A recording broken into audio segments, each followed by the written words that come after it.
വാർത്ത ഇറാന്റെ ഭരണ നേതൃത്വത്തിൽ ആരെയും ബാക്കി വെക്കില്ല എന്നാണ് ഇപ്പോൾ അമേരിക്കൻ പ്രസിഡന്റ് ഡൊണാൾഡ് ട്രംപ് ഭീഷണി മുഴക്കുന്നത്. ഇറാൻ ഭീകര രാഷ്ട്രമെന്നും ഹോർമുസ് കടലിടുക്കിനെ ആശ്രയിക്കുന്ന രാജ്യങ്ങൾ ഉത്തരവാദിത്തം ഏറ്റെടുക്കണമെന്നും ഡൊണാൾഡ് ട്രംപ് പറയുന്നു. വിവരങ്ങളുമായി സുഹേൽ മുഹമ്മദ് ഇപ്പോൾ ന്യൂസ് ഡെസ്കിൽ നിന്ന് ചേരുന്നുണ്ട്. സുഹേൽ, എന്താണ് ട്രംപിന്റെ പുതിയ ഭീഷണി? ഡോക്ടർ ഉന്മേഷ്, തുടക്കത്തിൽ ആണവ നിരായുധീകരണം, പിന്നീട് റെജിം ചേഞ്ച്, ഏറ്റവും ഒടുക്കം ഇത് അവിടെ ഭരിക്കുന്ന ആരും വെച്ചേക്കില്ല എന്ന ഭീഷണി ട്രംപ് ഉയർത്തുന്നത്. അതായത് അടിക്കടിക്ക് ഈ പറഞ്ഞ ഇറാൻ യുദ്ധത്തിന്മേൽ മാറി മാറി ട്രംപിന്റെ ഫോക്കസ് പോകുന്നു എന്നുള്ള ഏറ്റവും പ്രധാനപ്പെട്ട കാര്യം.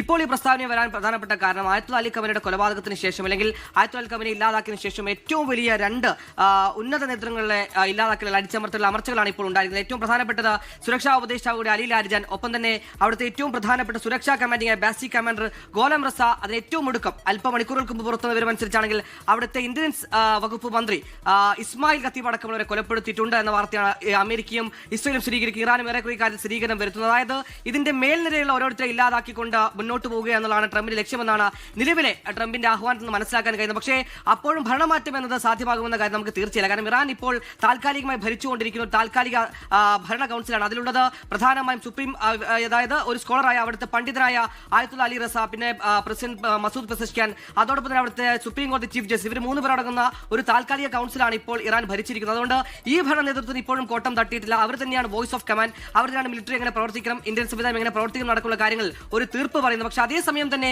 ഈ അലി ലാരിജൻ എന്ന് പറയുന്ന ഏറ്റവും പ്രധാനപ്പെട്ട തന്ത്രജ്ഞനായിരുന്നു. അലി ലാരിജന്റെ കൊലപാതകം ഇറാന് വലിയ തിരിച്ചടിയാണ്, സംശയമില്ല. ഇനി യുദ്ധം എങ്ങോട്ട്, ഹോർമുസ് കടലെടുക്കുമായി ബന്ധപ്പെട്ട് കൂടുതൽ ലോകരാജ്യങ്ങൾ സഹായം അടക്കം ട്രംപ് തേടുന്നു എന്നുള്ളത് എടുത്തു പറയേണ്ട കാര്യം. ഡോക്ടർ ഉമേഷ്. ശരി, സുഹേൽ മുഹമ്മദാണ് വിവരങ്ങൾ നൽകിയത്.